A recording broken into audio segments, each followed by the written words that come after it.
ouvintes! Está começando mais um podcast da Rede Punk Bahia. O episódio de hoje será ministrado por mim, Ana Mara Oliveira, e entrevistaremos Tiago Sá.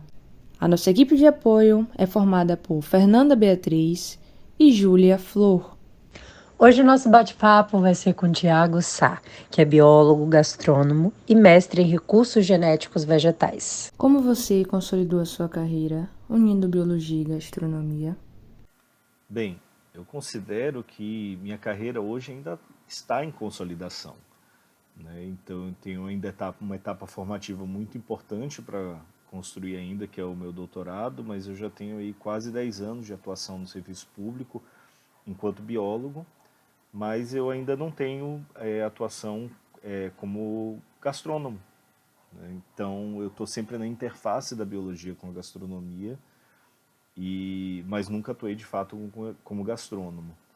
Hoje, quando eu penso nos tópicos de trabalho que eu tenho, né, eu sempre estou dentro do que a gente chama de recursos genéticos vegetais, que são a parcela da biodiversidade dos vegetais que tem valor real ou potencial para o homem. Então, isso a gente pode olhar por diversos prismas. Então, dentro da biologia, a gente pode estudar taxonomicamente, né, em termos de classificação, a gente pode olhar a diversidade genética, a gente pode olhar os caracteres agronômicos, a gente pode pensar na propagação, na multiplicação desse material, seja por semente, por multiplicação in vitro, né, por técnicas de micropropagação. E a gastronomia, ela entra na minha vida como um hobby, até antes de eu entrar no serviço público enquanto biólogo. E ela acabou sendo uma abordagem, né, do meu olhar. O meu olhar hoje para o meu trabalho como biólogo é uma grande força motriz do meu trabalho hoje como biólogo é a gastronomia. Então é o grande provocador dos meus interesses de trabalho. Então, nesse sentido, ela acaba sendo uma forma, uma complementação, né? Ela é uma abordagem complementar à minha formação. E isso hoje é o que movimenta os meus interesses de trabalho, né?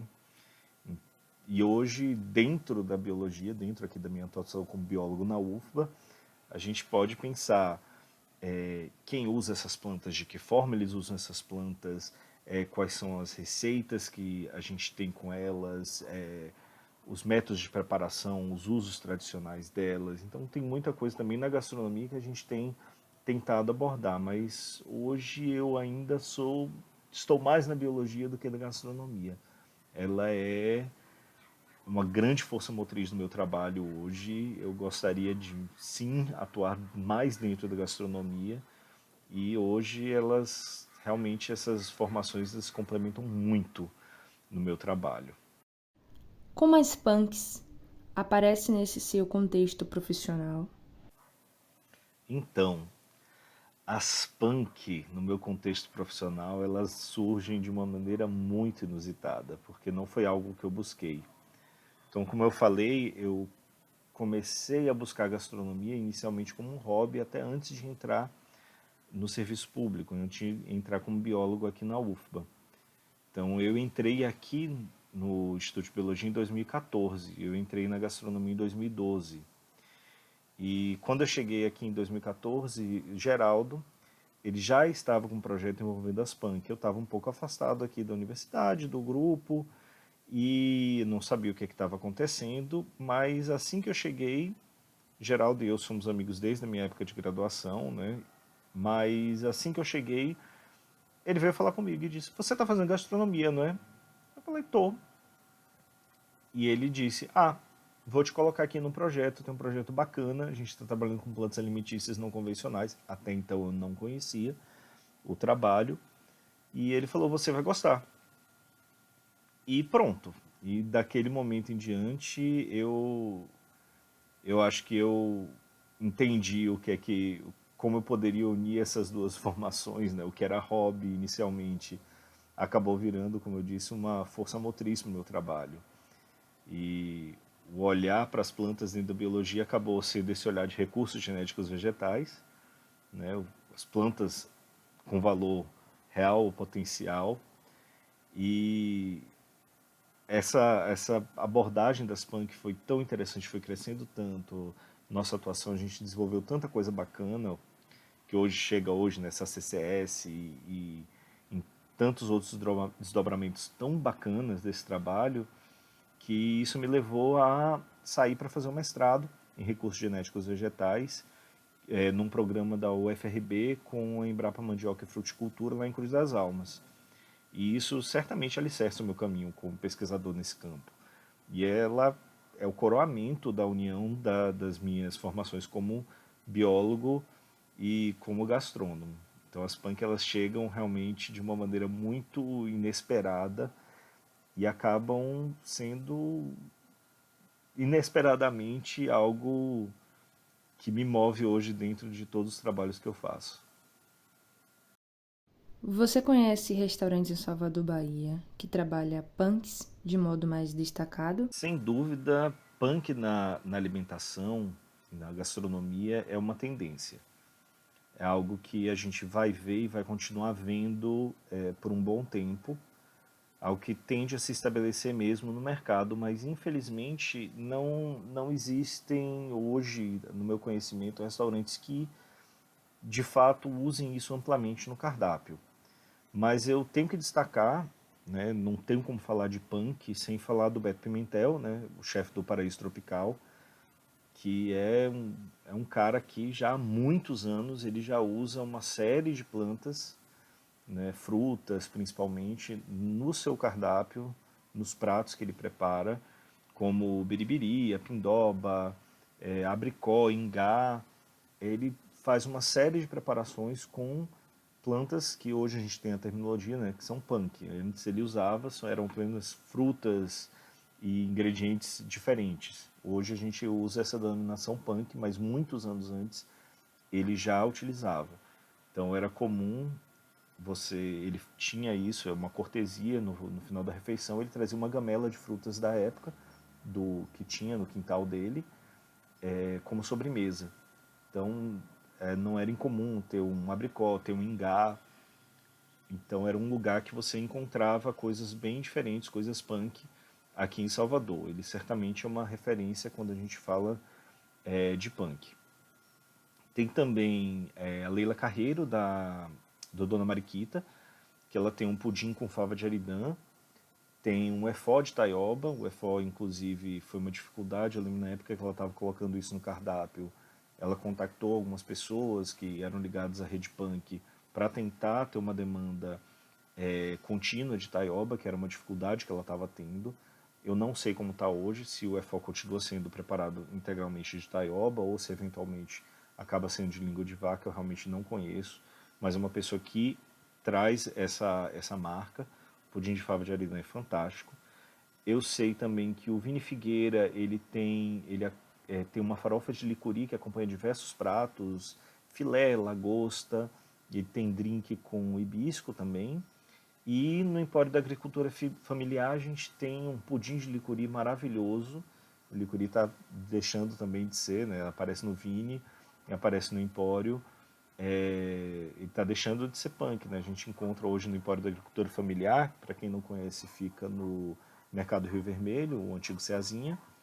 Então a gente tem vários produtos ali de licori, o óleo, o coquinho já com diversas preparações. Então é um lugar que vale a pena conhecer.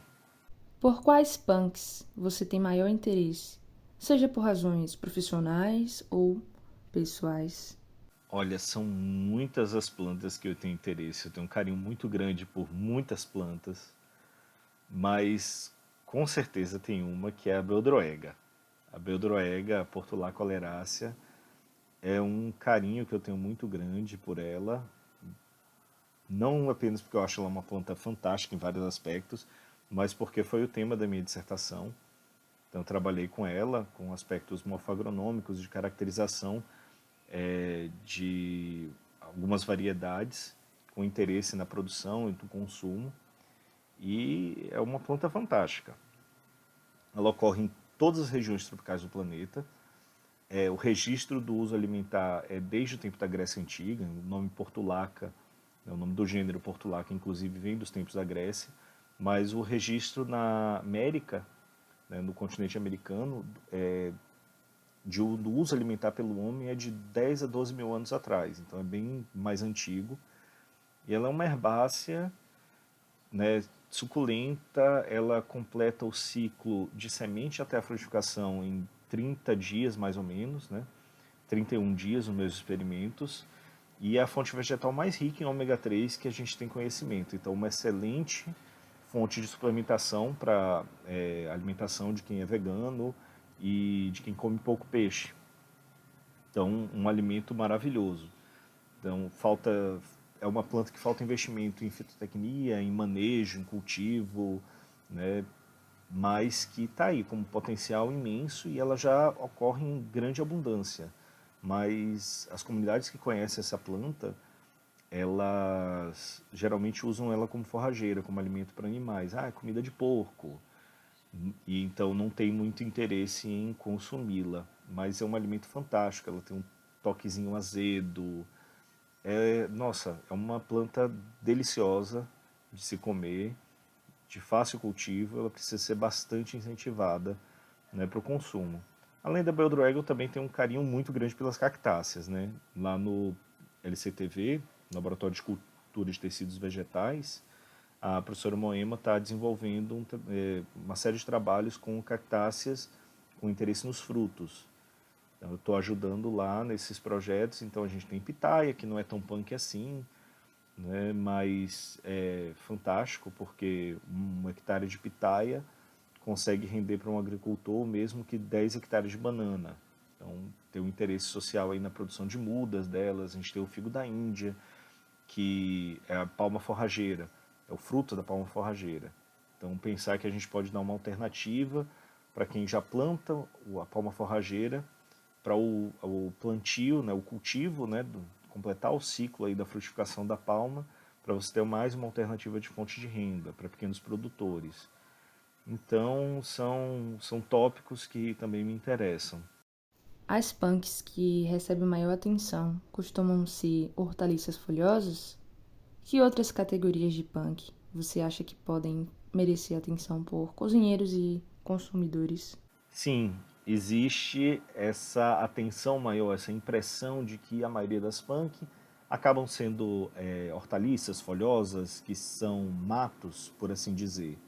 Mas um TCC, até do nosso grupo, mostrou que, na verdade, existe um número muito maior de punks que são frutíferas, né? Então, a gente tem um número muito grande, até no próprio livro do Knupel, no Matos de Comer, a gente vê que um número muito grande de árvores frutíferas são punk, esmagadoramente maior do que os considerados matos, mas muitas vezes a gente não tem acesso a essas árvores, né?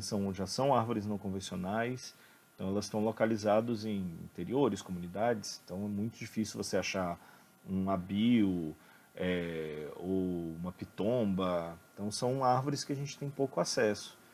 E a popularização delas ainda é mais difícil quando a gente pensa que uma árvore demora de 8 a 10 anos para começar a produzir. Então, eu acho que a popularização delas passa muito por isso. As hortaliças, sim, merecem uma atenção muito grande. O Nuno Madeira, que ele é o curador do Hortipunk, ele é pesquisador da Embrapa Hortaliças, ele fala que com hortaliças a gente pode mudar a cara de uma comunidade em 3 meses, porque o ciclo de muitas delas demora 3 meses. No caso da Beldroga eu falei dos meus experimentos, em 30 dias eu tinha de semente até uma planta frutificando novamente.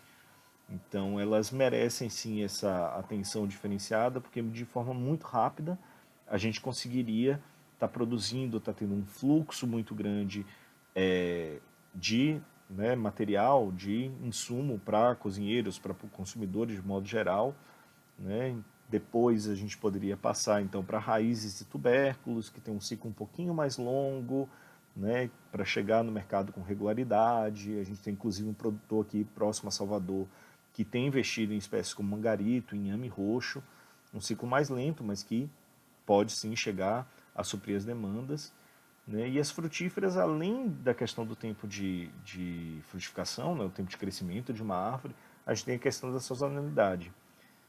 Mas isso é até bom, porque se a gente pensar nos restaurantes, eles podem aproveitar essa sazonalidade para produzir cardápios específicos. Então, para um determinado produto, ele pode trazer uma exclusividade, né, para o estabelecimento e, ao longo do tempo, isso pode incentivar a plantio das espécies.